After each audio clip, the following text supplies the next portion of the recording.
Angiography ये शब्द Greek भाषा से आया है। एंजियोन मतलब रक्तवाहिका, ब्लड वेसल, और ग्राफ मतलब रिकॉर्ड करना। तो ब्लड वेसल्स में कुछ ब्लॉकेज है क्या, इसको रिकॉर्डिंग को ही जो है एंजियोग्राफी कहा जाता है। तो आज हम जो बात करेंगे ये दिल की एंजियोग्राफी की बात करेंगे। जैसे हमारे बॉडी को जो ब्लड सप्लाई होता है वो दिल से होता है, दिल पंप करता है ब्लड पूरे बॉडी को, तो हमारे दिल को भी ब्लड सप्लाई की ज़रूरत होती है। तो दिल को जो ब्लड सप्लाई करती है वेसल्स, कोरोनरी आर्टरीज, उसके एंजियोग्राफी को कोरोनरी एंजियोग्राफी कहते हैं। दिल को सप्लाई करने वाली मुख्य 3 नसें होती है।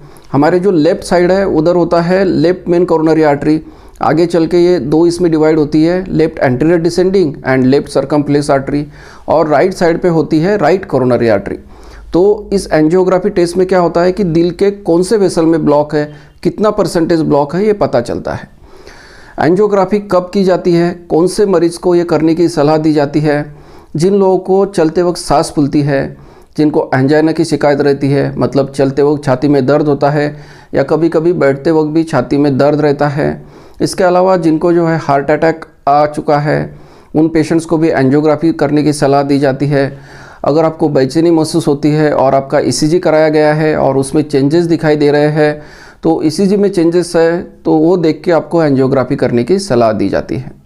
अब एंजियोग्राफी कहाँ की जाती है? एंजियोग्राफी करने के लिए स्पेशल कैथ लैब रहती है, इसको कैथेटराइजेशन लैबोरेटरी बोलते हैं, और इसमें जो एक्सरे मशीन रहता है, मॉनिटर रहता है, टेबल रहता है, और इसमें जो है एंजियोग्राफी की जाती है।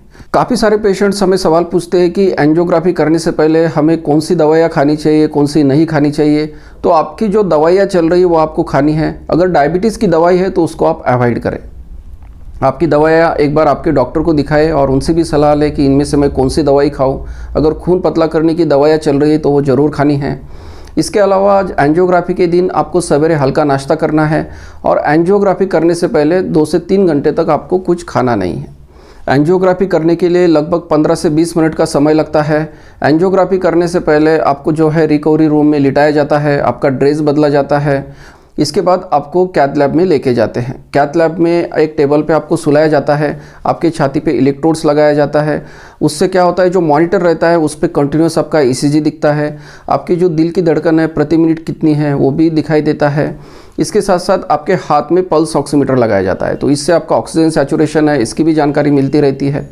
आपकी जो एंजियोग्राफी है एक तो हाथ से कर सकते हैं या पैरों से कर सकते हैं। हाथ से ये रेडियल आर्टरी से की जाती है, और पैरों से ये आपके ऊपरी जांघ या कमर में जो फीमोरल आर्टरी रहती है उससे की जाती है। तो जिस जगह से एंजियोग्राफी करनी रहती है वहाँ लोकल एनेस्थीसिया दिया जाता है, मतलब सिर्फ उतनी जगह को सुन्न किया जाता है। आपको पूरा एनेस्थीसिया देने की ज़रूरत नहीं पड़ती है। तो इसकी वजह से आपके आजू बाजू में क्या चल रहा है इसके बारे में आप अवगत रहते हैं।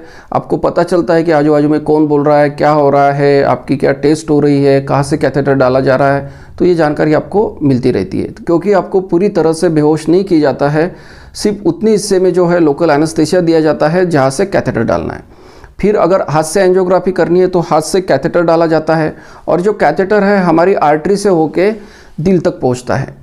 तो कैथेटर जब डाला जाता है तब जो मॉनिटर लगा हुआ रहता है उसमें देखा जाता है, क्योंकि जो कैथ लैब में क्या रहता है, एक सियाम मशीन रहती है, एक्सरे मशीन रहती है, ये घूमती है, रोटेट होती है। तो इसको रोटेट करके लाइव मॉनिटर पे ये कैथेटर देखा जाता है कि कहाँ जा रहा है। इस कैथेटर को दिल के पास लेके जाया जाता है, और जहाँ कोरोनरी आर्टरीज रहती है, दिल को सप्लाई करने वाली वेसल्स रहती है, वहाँ तक पहुँचने के बाद इस कैथेटर के थ्रू डाई डाला जाता है। तो ये डाई डालने के बाद क्या होता है कि हमारी जो वेसल्स है हार्ट को सप्लाई करने वाली, जैसे मैंने ऑलरेडी बताया 3 वेसल्स, तो इन 3 वेसल्स को देखा जाता है, इसमें कितने परसेंटेज ब्लॉक है, कौन सी जगह पे ब्लॉक है, और क्या ये सीरियस ब्लॉक है, क्रिटिकल ब्लॉक है, इसकी जानकारी लाइव मिलती रहती है, और इन सब का रिकॉर्ड रखा जाता है। इसकी सीडी भी आपको दी जाती है एंजियोग्राफी करने के बाद। एंजियोग्राफी करते वक्त डाई इसलिए यूज़ किया जाता है कि हमारी जो रक्तवाहिका है, ब्लड वेसल्स है, ये एक्सरे में नहीं दिखाई देती है। तो उसमें डाई डालने के बाद क्या है, ये रक्तवाहिका अच्छे से दिखाई देती है। अगर ब्लॉकेज है रक्तवाहिकाओं में, ब्लड वेसल में, तो डाई आगे नहीं जाता है, तो पता चलता है कि इस जगह ब्लॉक है, 70% ब्लॉक है या 80% ब्लॉक है, जितना भी है उसके आइडिया हमें एंजियोग्राफी पे आ जाती है। एंजियोग्राफी होने के बाद आपको बाजू में रिकवरी रूम रहती है, वहाँ शिफ्ट किया जाता है।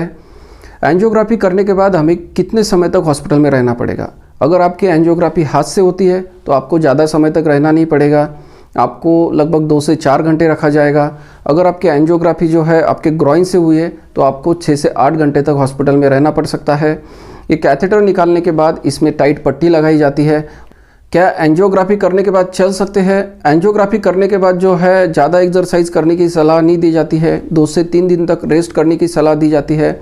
अगर हाथ से एंजियोग्राफी हुई है तो आप घर पे हल्का हल्का चल सकते हैं, लेकिन आपके कमर से एंजियोग्राफी हुई है, जांघ से एंजियोग्राफी हुई है तो 1-2 दिन आपको रेस्ट करने की सलाह दी जाती है। एंजियोग्राफी करने के क्या कोई साइड इफ़ेक्ट्स है? एंजियोग्राफी करते वक्त है जो आर्टरी या वेन है उसको इंजरी हो सकती है। जहाँ से एंजियोग्राफी की जाती है वहाँ से ब्लीडिंग हो सकती है। आपकी जो रक्तवाहिका है उसमें ब्लड क्लॉट बन सकता है, इन्फेक्शन हो सकता है। जो आपकी हार्ट बीट्स है ये कभी इरेगुलर हो सकती है। तो कुछ साइड इफ़ेक्ट्स इसमें देखे जाते हैं, लेकिन इसका जो परसेंटेज है काफ़ी कम है और ये काफ़ी सुरक्षित टेक्निक मानी जाती है। एंजियोग्राफी के नतीजे आने के बाद क्या करना चाहिए? तो एंजियोग्राफी के नतीजे क्या आ सकते हैं? तो सबसे पहला नतीजा है कि नॉर्मल आ सकती है। ज़्यादातर लोगों में नॉर्मल आ जाती है और कुछ लोगों में जो है ब्लॉकेजेस मिलते हैं। तो जो हमारी मेन आर्टरीज़ है, लेफ्ट साइड में 2 और राइट साइड में 1, इसमें 70% से ज़्यादा अगर ब्लॉकेज है तो फिर आपको एंजियोप्लास्टी करने की सलाह दी जाती है।